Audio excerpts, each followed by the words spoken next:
রাঘব হঠাৎ আয়ুষ্মানকে ফোন করে ঠান্ডা গলায় হুমকি দিয়ে বলে, আমি তোমাকে পুরো 1 ঘন্টা সময় দিয়েছিলাম। এখন তোমার হাতে বাকি আছে মাত্র 10 মিনিট। এই 10 মিনিটের মধ্যে যদি ডিভোর্স পেপারে সাইন করে গয়নাকে তালাক না দাও, তাহলে আমি ওকে চিরতরে শেষ করে দেব। এই কথা বলেই রাঘব নির্দয়ভাবে ফোন কেটে দেয়। ফোনের কথা শুনে আয়ুষ্মান আর রাইসিন পরিবারের সবাই হতবাক হয়ে পড়ে। এরই মাঝে রাঘব আবার তার লোককে নির্দেশ দেয়, এক মুহূর্ত দেরি করবে না, গয়নাকে এখনই পাহাড়ের চূড়া থেকে নিচে ফেলে দিও। কিছুক্ষণ পর লোকটি ফোনে খবর দেয়, স্যার, কাজ শেষ। শুনে রাঘবের মুখে একরকম ভয়ানক সন্তুষ্টির হাসি ফুটে ওঠে। এরপর রাঘব আয়ুষ্মানকে একটি ভিডিও পাঠায়। সেখানে দেখা যায় কালো পোশাক পরা একজন ব্যক্তি গয়নাকে লক্ষ্য করে ছুরি নিয়ে এগিয়ে যাচ্ছে। ভিডিওটি দেখেই আয়ুষ্মান সহ বাসার সবাই দিশেহারা হয়ে পড়ে। ঠিক তখনই রাঘব আবার ফোন দেয়। আয়ুষ্মান ক্ষোভে ফেটে পড়ে বলে, তোকে ছাড়ব না আমি, গয়নাকে ছেড়ে দে। রাঘব ঠান্ডা স্বরে বলে, তালাক পেপারে এখনই সাইন করো, তাহলেই গয়নাকে বাঁচানো সম্ভব। তোমার হাতে আর মাত্র 1 মিনিট। সাইন না করলে আজকেই গয়নাকে শেষবারের মতো দেখেছ। এ ধরনের কথা শুনে কমলা মা ভয়ে কাঁপতে কাঁপতে বলে, বাবা আয়ুষ্মান, সাইন কর, গয়নাকে বাঁচানোর আর পথ নেই। তখন আয়ুষ্মানের পিসি জানকীও তাকে বোঝাতে থাকে, বাবা, যদি গয়নার কিছু হয়ে যায় আমরা কেউই নিজেদের ক্ষমা করতে পারব না, ওকে বাঁচাতে হলে সাইন করতেই হবে। আয়ুষ্মান অসহায় হয়ে পড়ে। সিদ্ধান্ত নেওয়ার মতো শক্তিও যেন আর নেই। তাহলে কি সত্যিই সে গয়নাকে তালাক দেবে? হ্যালো ভিউয়ার্স, আশা করি সবাই ভালো আছেন।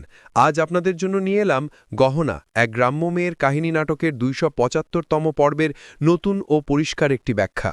মূল আলোচনায় যাওয়ার আগে যারা এখনও আমাদের ইউটিউব চ্যানেলটি সাবস্ক্রাইব করেননি, তারা আমাকে আপনাদের ছোট ভাই মনে করে অবশ্যই সাবস্ক্রাইব করে পাশে থাকবেন। পর্বের শুরুতেই দেখা যাবে গহনাকে বস্তায় ভরে যেই সিএনজিতে পাচার করছিল, ঠিক সেই সময় চিন্তাকারী গজরির স্কুটি সিএনজির সাথে ধাক্কা খেয়ে পড়ে যায়। মেয়েটা রাস্তার উপর পড়ে ব্যথায় চিৎকার করলে রাঘব দ্রুত স্কুটিটা তুলে দেয় এবং তাকে কয়েকটা ডাকা দিয়ে সেখান থেকে সরে যেতে বলে। এদিকে গহনাকে যে বস্তায় করে নেওয়া হচ্ছিল সেটা ধাক্কাধাক্কির মাঝে রাস্তার পাশে গড়িয়ে পড়ে। যেহেতু আশেপাশে একই ধরনের অনেক ময়লার বস্তা ছিল, রাঘবের লোক প্রথমে বুঝতেই পারে না কোনটাতে গহনা আছে। অনেকক্ষণ খুঁজে একসময় সে একটা ভারী বস্তা তুলেই বলে ওঠে, এটাই হতে পারে, মনে হচ্ছে মেয়েটা এইটার ভেতরে। তারপর সে সেই বস্তাটাই সিএনজিতে তুলে নয়।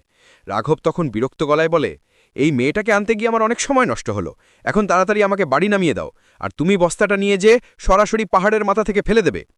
ওদিকে আয়ুষ্মান রাঘবের রুমে গিয়ে দেখে রাঘব নেই। তখন সে পিসিমাকে বলে, দেখছেন, আমি বলেছিলাম বাবা গহনাকে অপহরণ করেছে। জানকী তৎক্ষণাৎ বলে ওঠে, না, রাঘব এমন কাজ করতে পারে না, ও গহনাকে পছন্দ করে না, ঠিক আছে, কিন্তু তাই বলে অপহরণ করবে তা কখনোই বিশ্বাস করি না। ঠিক তখনই রাঘব যেন সবকিছু শুনতে না পেয়ে নির্লিপ্তভাবে ওয়াশরুম থেকে বেরিয়ে এসে বলে, আপনারা সবাই এখানে কেন, আর পুলিশ আমার রুমে কি করছে?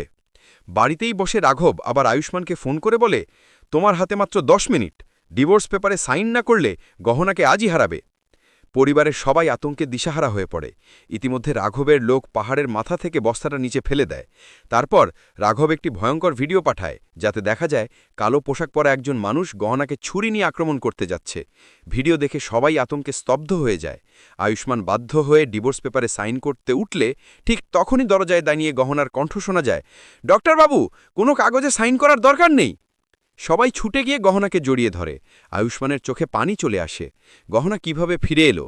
চিন্তাকারী গজরি তখন এগিয়ে এসে বলে, রাস্তার পাশে ময়লার বস্তার মাঝে একটা বস্তা নোট ছিল, খুলে দেখি উনিই ভেতরে, খুব খারাপ অবস্থায় ছিলেন, তাই ওষুধ খাইয়ে সোজা এখানে নিয়ে এসেছি।